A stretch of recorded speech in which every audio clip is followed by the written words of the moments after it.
আসসালামু আলাইকুম এভরিওয়ান। আমার থ্রি পিসের কালেকশনগুলোর মধ্য থেকে আমার ভাবি বাটিকের এই থ্রি পিসটি পছন্দ করেন এবং আমাকেই বানিয়ে দিতে বলেন। আমি ভাবির কাছ থেকে জেনে নিলাম যে থ্রি পিসের কামিজের অংশটি কেমন করে বানাবো অথবা এর পায়জামাটি কেমন করে বানাবো ইত্যাদি। তার সাথে আমি প্রয়োজনীয় মাপটিও নিয়ে নিলাম। আমি চেয়েছিলাম এই ড্রেসটির সাথে লেস ইউজ করব। লেস ইউজ করলে ড্রেসটি আরো বেশি সুন্দর লাগবে।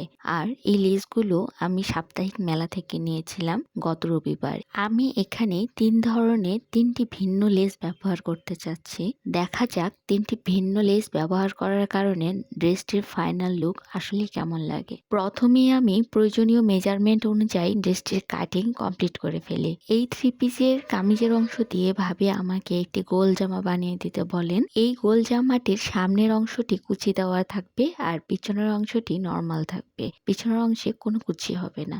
যেহেতু সামনের অংশ ও পিছনের অংশের কাটিং ভিন্ন, তাই আমি সবার প্রথম পিছনের অংশটি কাটি। তো জামাটির কাটিং ও সেলাইয়ের কাজ কমপ্লিট করার পর পুরো জামাটি দেখতে কেমন হয়েছে চলো তোমাদের দেখাই। জামাটির হাতের অংশে ও নিচ দিয়ে আমি এই লেসটি ইউজ করেছি আর নেকের অংশে আমি 2টি ভিন্ন লেস ইউজ করেছি। লেসগুলো ইউজ করার পর জামাটি অনেক সুন্দর লাগছে, তাই না? লেসগুলো ব্যবহার করার ফলে ড্রেসটির ফাইনাল লুক তোমাদের কাছে কেমন লেগেছে তা অবশ্যই আমাকে কমেন্টে জানাবে। শেষ পর্যন্ত আমার ভিডিওটি দেখার জন্য অসংখ্য ধন্যবাদ। আল্লাহ তাআলা তোমাদের সকলকে ভালো রাখুক, সুস্থ রাখুক। আজ তাহলে এখানেই বিদায় নিচ্ছি।